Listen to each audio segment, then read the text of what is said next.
শুভ রথযাত্রা। আমরা চলে গেছিলাম ইস্কন মন্দিরে। ঢাকাতে এটা আমার প্রথম রথ দেখা। আর প্রথম একটা সমস্যা হয়ে গেছে, আমরা বাইক নিয়ে গিয়েছিলাম আর বাইক রাখার কোনো জায়গা ছিল না।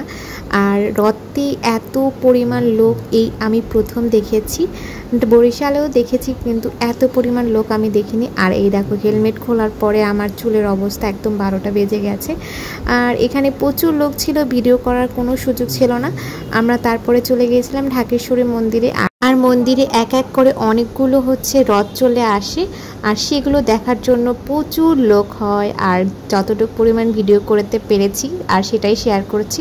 এরপরে আমরা অনেক জায়গা খোঁজার পরে একটা বাইক রাখার জায়গা পাই, সেখানে আমরা রেখে আমরা এক এক করে হাঁটতে হাঁটতে রথগুলো দেখি। তারপরে আমরা প্রসাদ পাই, সেগুলো প্রসাদ খাওয়ার পরে আর প্রসাদ খাওয়ার কোনো জায়গা পাইনি, আমরা রাস্তার মধ্যেই খাওয়া শুরু করে দিয়েছি। রথ টেনে মন্দিরে ভক্তরা চলে আসে। আর গরমের কারণে সবাই অনেক হাঁপিয়ে গিয়েছিল, তো মন্দির থেকে ব্যবস্থা নেয় শরবত দেওয়া, লেবুর শরবত ছিল। আর এগুলো খাওয়ার জন্য কিন্তু প্রচুর লোক লাইন ধরে বসেছিল।